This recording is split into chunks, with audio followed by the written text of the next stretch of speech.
दोस्तों, कभी हार न मानना एक अद्भुत गुण है जो किसी भी व्यक्ति को सफलता की ओर ले जा सकता है। यह वह शक्ति है जो हमें चुनौतियों का सामना करने और अपने लक्ष्यों को प्राप्त करने में मदद करती है। दृढ़ता के बिना हम आसानी से हार मान सकते हैं और अपने सपनों को छोड़ सकते हैं।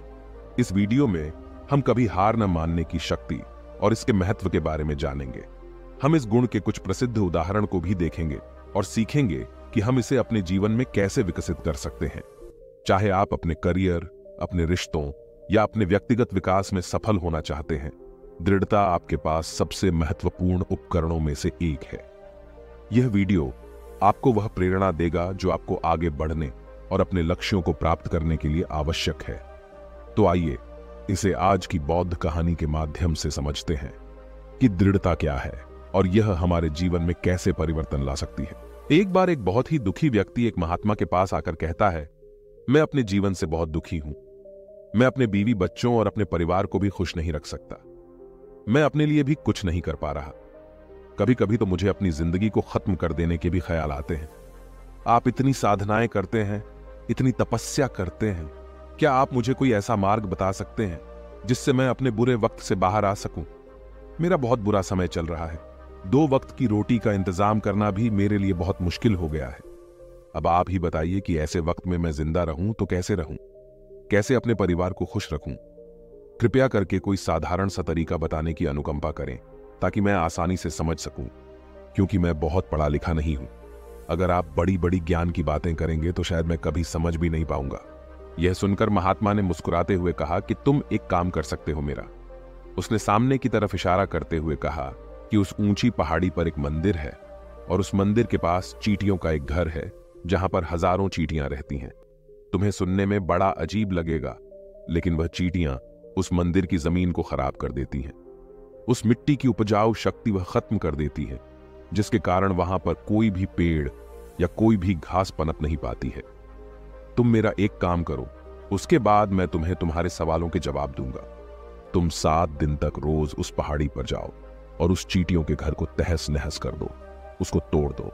जब भी तुम्हें कोई चींटियों का घर दिखे मंदिर के आसपास, तो उसे वहीं पर तहस नहस कर देना। लेकिन याद रहे, घर को तोड़ने में कोई भी चींटी मरने नहीं चाहिए।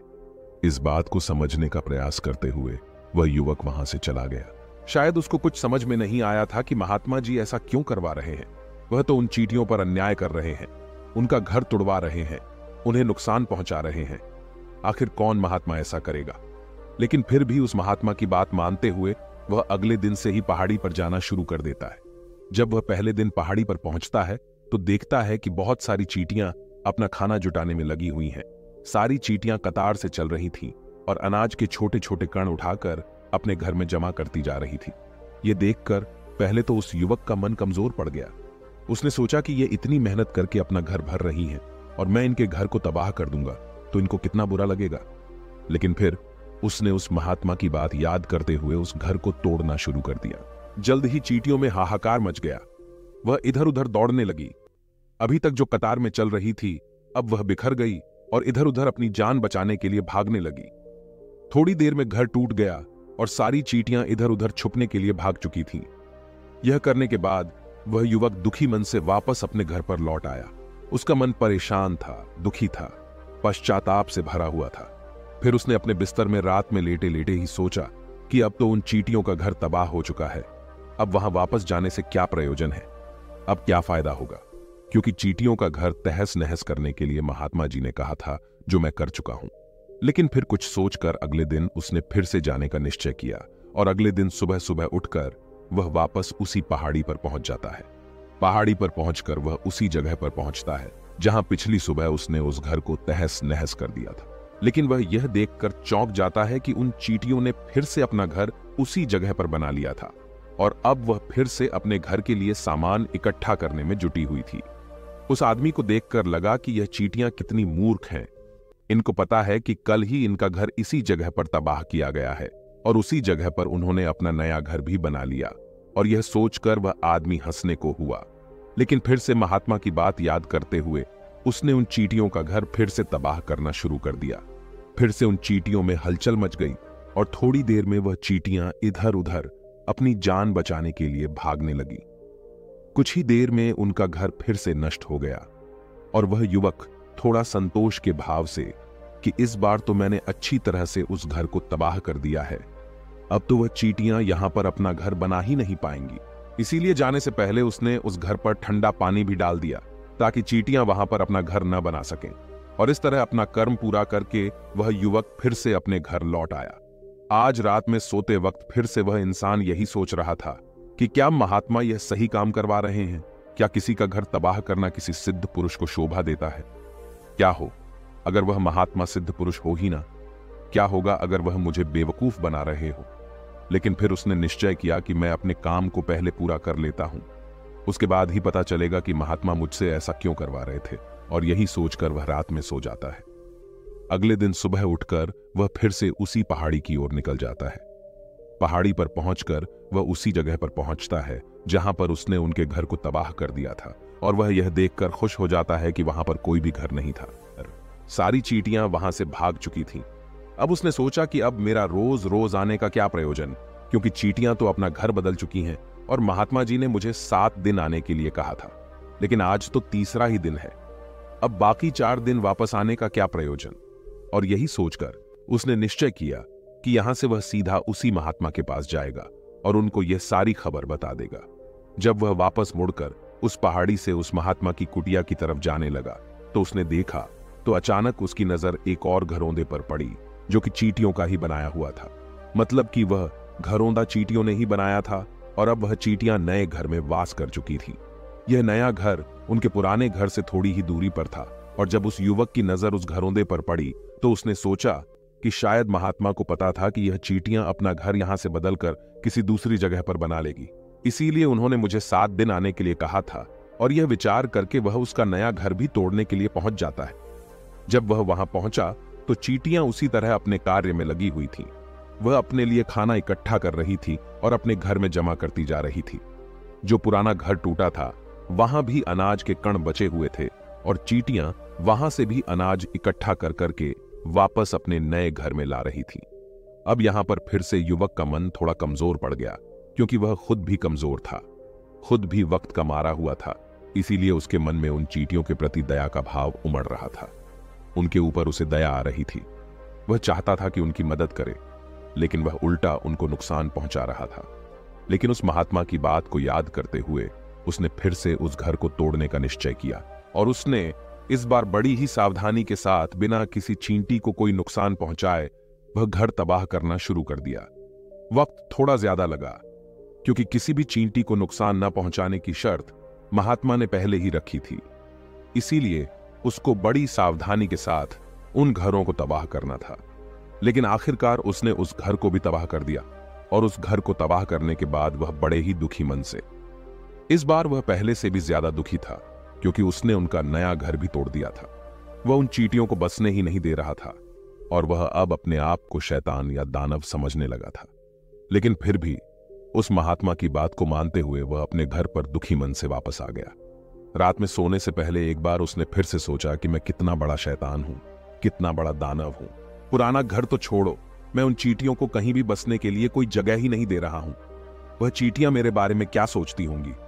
वह कितना दुत्कारते होंगे उस परमात्मा को जो मेरे द्वारा यह काम करवा रहा है। लेकिन फिर भी उसने अगले दिन जाने का निश्चय किया, और अगले दिन सुबह सुबह वह फिर से वहां पर पहुंच गया। वह यह देखकर फिर से आश्चर्यचकित रह जाता है कि इस बार चींटियों ने एक और नई जगह पर अपना घर बना लिया था। वह पहले से भी ज्यादा ऊर्जा के साथ काम कर रही थी, और उन्होंने एक रात में पहले से भी बड़ा घर बना लिया था, और अब वह फिर से अपना अनाज और खाना इकट्ठा करने में जुटी हुई थी।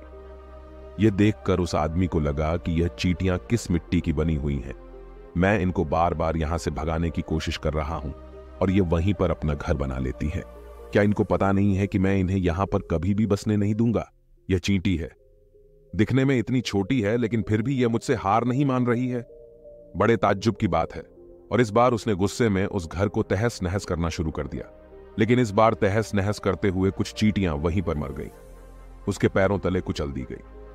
कुचलने के बाद जब वह अपने अहंकार से बाहर आया तो उसने देखा कि गुस्से में उसने उन चींटियों को कितनी क्षति पहुंचा दी है।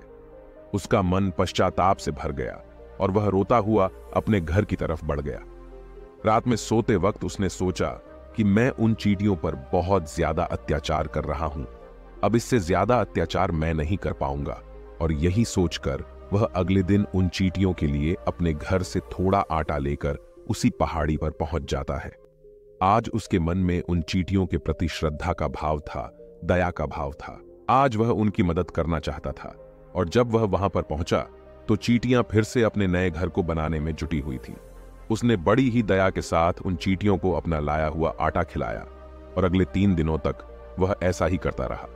जो इंसान पिछले 4 दिनों से चींटियों को नुकसान पहुंचा रहा था, अब वही इंसान उन्हें मदद कर रहा था। वह रोज सुबह जाता और उन चींटियों को अपने हाथों से आटा खिलाता। 7 दिन के बाद वह युवक उस महात्मा के पास पहुंचकर हाथ जोड़कर बोलता है कि हे महात्मा जी, मुझे माफ कर देना। मैंने उन चींटियों का घर तबाह करने के लिए बहुत कोशिश की। मैंने उनका घर तबाह किया भी। एक बार नहीं, 4 बार मैंने उनका घर तोड़ा। उसके बाद मैं हिम्मत नहीं कर पाया, उनके घर को नहीं तोड़ पाया। मैं समझ सकता हूं कि मैंने आपका काम पूरा नहीं किया और इसके बदले आप मुझे वह तरीके भी नहीं बताएंगे जो कि मुझे मेरे बुरे समय से बाहर निकाल सकते हैं। लेकिन मुझे इसका कोई दुख नहीं है। मुझे लगता है कि मैंने जो किया वह सही किया, इसीलिए मैं आपसे आज्ञा लेकर वापस जा रहा हूं। कृपया मुझे वापस अपने घर जाने की आज्ञा दीजिए। यह सुनकर उस महात्मा ने मुस्कुराते हुए कहा कि अरे बेटा, इतनी भी क्या जल्दी, रुको तो सही, जलपान तो कर लो, थोड़ी देर ठहर जाओ, उसके बाद चले जाना। और यह कहकर वह महात्मा उस युवक के लिए पानी लेकर आते हैं। पानी पिलाने के बाद महात्मा उस युवक से पूछते हैं कि तुम मुझे यह बताओ कि आखिर तुम उन चींटियों का घर तबाह क्यों नहीं कर सके। वह चींटियां तो छोटी छोटी हैं और तुम इतने विशाल हो, फिर भी तुम उन छोटी छोटी चींटियों का घर तबाह नहीं कर पाए। कहां है तुम्हारी शक्ति, तुम्हारा बाहुबल? इसका जवाब देते हुए उस युवक ने कहा कि हे गुरुवर, मैंने उन चींटियों का घर तबाह कर दिया था, बार बार किया था। एक बार तो अपने गुस्से में उन चींटियों को भी मैंने हानि पहुंचा दी थी, लेकिन जिस दिन मैंने उनको हानि पहुंचाई उसी दिन मेरे को लगा कि मैं उनको क्यों हानि पहुंचा रहा हूं, क्यों इनको इतनी तकलीफ दे रहा हूं। और उसी दिन से मैंने उनको नुकसान पहुंचाने की बजाय उनकी सहायता करनी शुरू कर दी। यह सुनकर उस महात्मा ने कहा कि यही तो सीखने की बात है। एक छोटी सी चींटी हमें जीवन का संदेश दे जाती है। मैंने तुम्हें उन चींटियों का घर तबाह करने के लिए नहीं भेजा था, मैंने तुम्हें भेजा था ताकि तुम उन चींटियों से कुछ सीख ले सकूं। तुम्हें क्या सीख मिली उन चींटियों से, क्या मुझे बता सकते हो? यह सुनकर उस युवक ने पूरी कहानी बयां कर दी।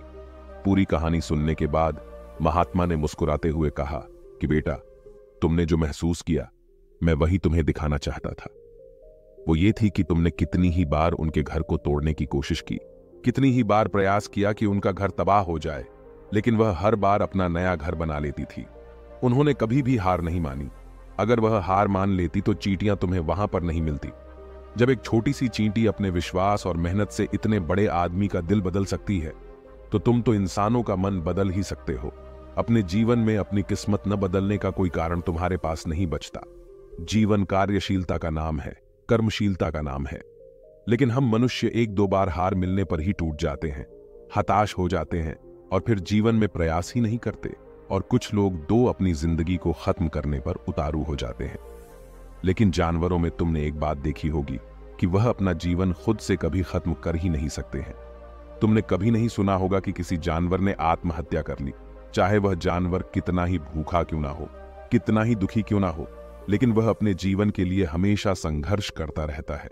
लेकिन वहीं पर दूसरी तरफ हम मनुष्य 1-2 बार हताश होने पर ही अपना जीवन खत्म कर लेते हैं।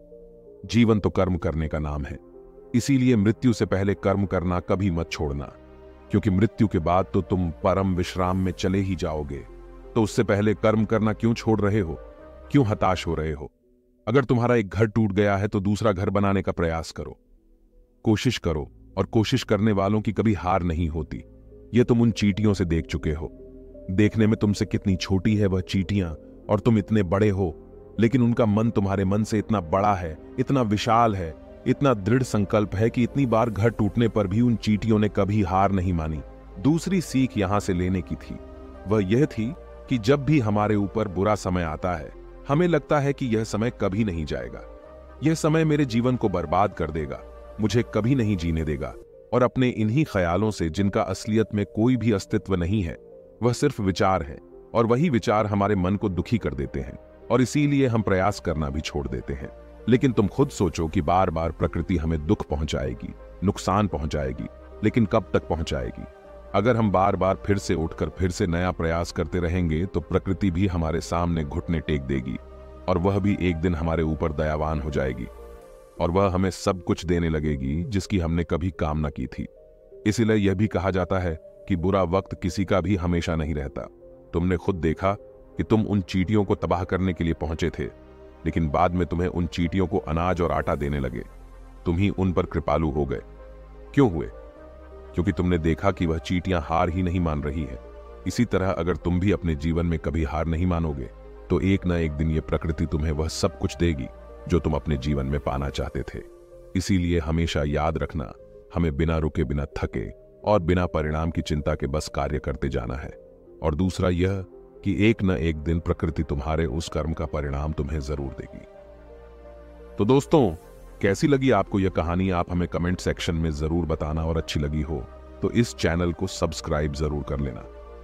तो चलिए मिलते हैं ऐसी ही कोई नई कहानी में कोई नए मैसेज के साथ। तब तक के लिए अपना ख्याल रखें।